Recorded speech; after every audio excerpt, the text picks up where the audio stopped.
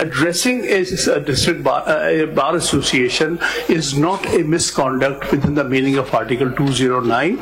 But if this honorable council thinks that this is a case in which I should be proceeded against, please in that case give a public hearing to us, give it as an open court.